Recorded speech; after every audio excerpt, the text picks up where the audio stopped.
Hello and good morning again. We are going on a little baking adventure today. Would you believe that it is already the end of the month? That's crazy. It's crazy how time flies. I feel like I just got here to Paris, but here I am at the end of culinary school. More on that to come. I was thinking maybe I'll do like a little Q&A to answer your questions, maybe give you some insight if going to culinary school is something that you've been considering. So let me know in the comments if that will be helpful for you. I do still have a few days left in Paris though, so I've been trying to eat at as many restaurants as possible. I feel like my stomach and mouth have not stopped. The food here really is something else. It's also been very hot lately, so I've just been hydrating a lot. Anyways, today we get to do something very special. We actually get to go behind the scenes to a small family-owned bakery here in Paris to kind of see what it looks like, how it works, maybe eat some bread and pastries. I'm honestly just really excited because I didn't think I would be able to have an opportunity like this in the city. This actually came about because one of the pastry chefs at Ferrandi, who I was chatting with, he kind of knows how much I love bread and pastries. He extended the offer and asked if I wanted to get a little tour of what a bakery looks like here. And so, of course, I said yes. It's an opportunity of a lifetime and I want to bring you along with me. It is around 10:10 right now. I'm supposed to meet him at the bakery at 11. So I'm gonna finish getting ready and we'll be on our way.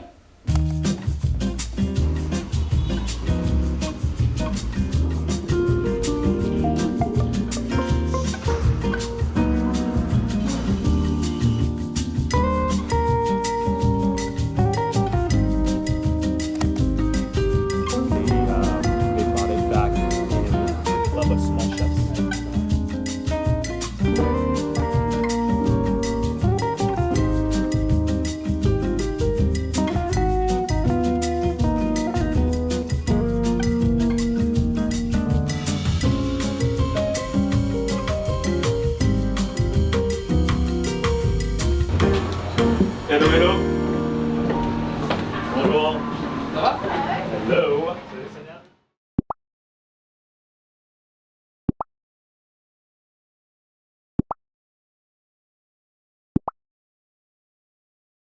I'm afraid you just missed the baguettes. You can see the scraps of dough that we haven't cleaned yet. So that's about 300 baguettes. 300 baguettes. This is the 300 baguettes. There you go. This is our 300 baguettes. And this one's going to pre-shape all the dough. I'll show you. This is 7 kilos of baguette.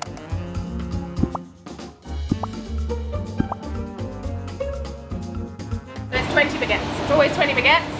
We don't have to think about it. This machine, there's 20 baguettes. So this divides it. And these are little knives. Oh. So wait for it. This is my favorite bit. We call this the magic. So we always lightly flour, so it doesn't stick to the light actually. Good. Sorry. This one you can see. You didn't get to play with that at school because we're not producing of that amount. That's why. 300 baguettes. If you have to weigh every single one, there's a huge waste of time. Whoa. Ready? This is the great equipment. Magic. Whoa. Wow, that's pretty So awesome. pre-divided. Cool, right? Yeah. Just a little timer. We try to time all of the steps.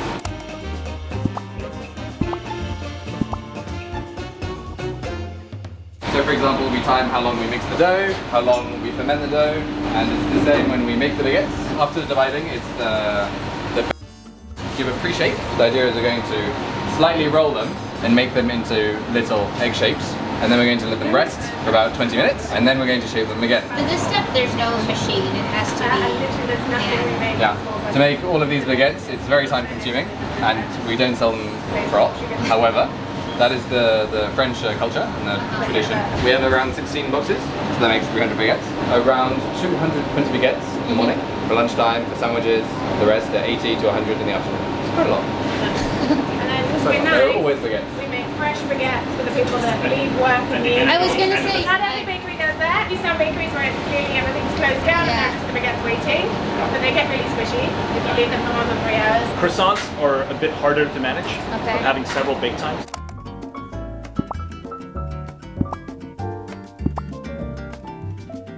A lot more of the bakeries, they bake all the viennoiserie in the morning, unless they're like known, especially for the croissants, they might have baked throughout the day, and that's a better chance of getting a warm croissant. Right, there's always a bit that's not, you know, the perfect 7 kilos. The ultimate aim of all things bread is to get the most you can out of one dough. So here we've got a bit of ham, a bit of seeds, a bit of cumin. The ham is left from the ham sandwiches. It's just less waste. Every day it's a little bit different, so the customers feel like they're getting something new. We baked all of the morning stuff. This is the last thing. Up. So this is, again, baguette dough. Leftovers. Gotcha. Yeah. Different recycling method. Yeah, man. Are your hands very immune to heat? Yes. It comes out of the oven, you can touch it. And perfect timing, I can show you how the baguette machine works. It is very liable to stick to the machine at the moment because it's such a humid environment. I'm gonna hope it works, because if it doesn't work, I'm gonna have to do them by hand. Does that happen a lot? Yesterday, I made 100 of them by hand, and I was really mad because that's not what I wanted to do with my day. So, we'll see. Nice smooth side, shaped side, ugly side. I put the ugly side in up. Okay. It goes down, up, and over. And then you have, depending on the dough, the machine, the day, sometimes you have to finish it. Sometimes it comes out perfect. And you can do it both ways. Can you see the seam? Uh-huh. You can put them seam up or seam down, as long as you remember when they go in the oven. This is the beginning of Francis' shifts, by the way.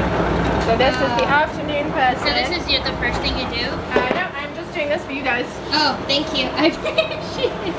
I'm so I sorry. mean, no, they're gonna eat the baguettes, don't Okay. worry. Normally I wait another hour or so, but we've got them in advance. You get to see something cool.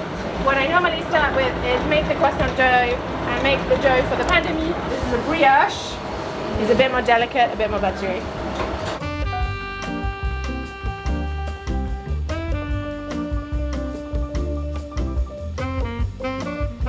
Inga, do you remember the rate at which you guys were rolling baguettes? You should be able to shake 80 baguettes in 15 minutes, 10 minutes. We're just like slowly. Most interns are so slow because they've learned at the proper pace to learn, but then they come and you're like, okay, good. Now you have to do 10 of those at the same time. School is vacation. Once you go to the real, you'll break the codes. So it's a little bit sticky today, so we have to slightly adapt our recipe. So we're going to put a little bit less water the rest of the week, so we can use the machine.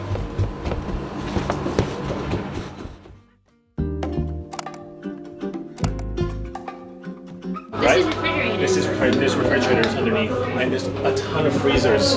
Biscuits that are made in advance, blonde based recipes, croissant dough Whoa. for the next day. So as you guys said, no croissants in the afternoon. We do hold back 2 trays of little chocolate brioche That's nice. for the little children who are coming out of Yes. school.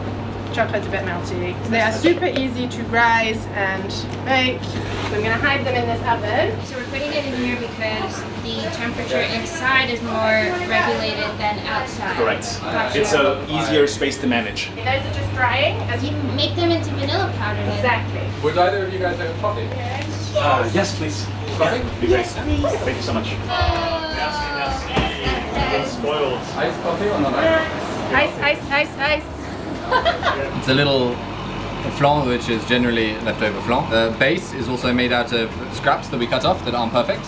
We roll them thin and we make little discs. And then you have the decorative outside that looks nice. So the steps are the same, the special molds we use. They're made out of silicone, but as you can see, they're actually perforated. It lets the air go through. Yeah, of course.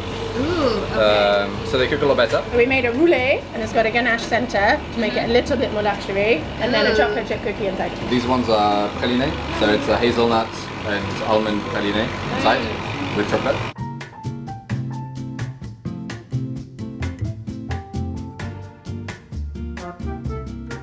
These are the nice Oh, they're thick so much ones. thicker. Yeah. This is easily 2 to 3 sticks, and Yeah. they put 2 of them. Now I think it's sad every time I eat a pain au chocolat somewhere else.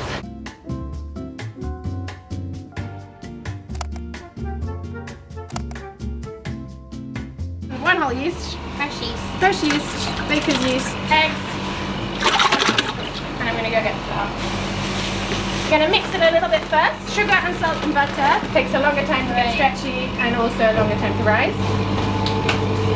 Now these are the little almond croissants. They're always leftovers. Most bakeries wait until they have Yes, extras and then they transform them. I feel like Francis has not stopped the entire nice. Is this sort of your shift in the morning as well? Yeah, there's no stopping. This is a sweet to get all the things done. You can stay longer if you want to, but We calculated how much time everything is supposed to take, but also what things need to be done by what time. Our main, I have to say, objective is we want to finish everything by around 12. But generally, we don't have a break between 4 and... I have a breakfast. There's 4 intense hours of getting Okay. everything ready for the shop, making baguettes, baking also certain viennoiserie for the opening at 7:30.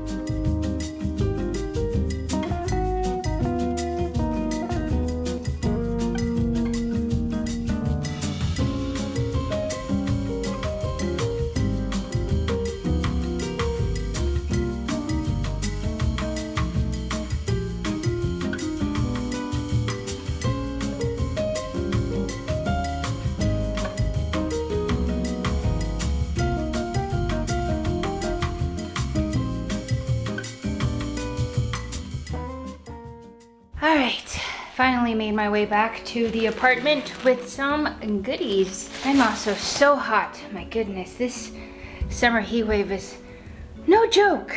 This no AC business is also no joke. I have a couple of things here with me.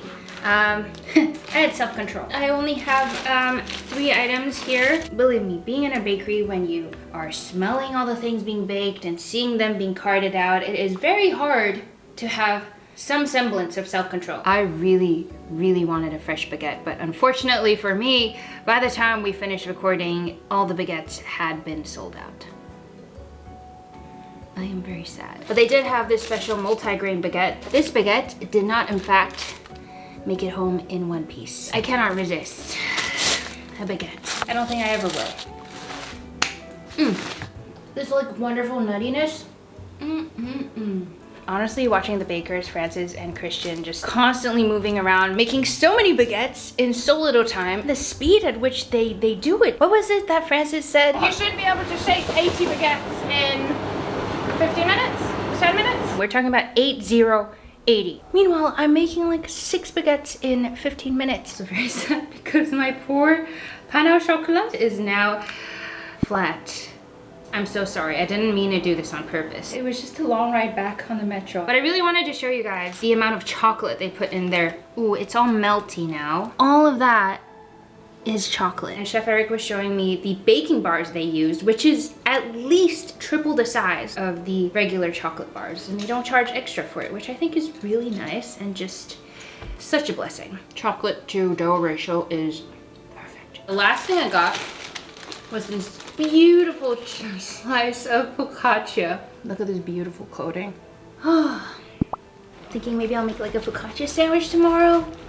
Ooh, it's gonna be so good. I'm also definitely an edge piece girl.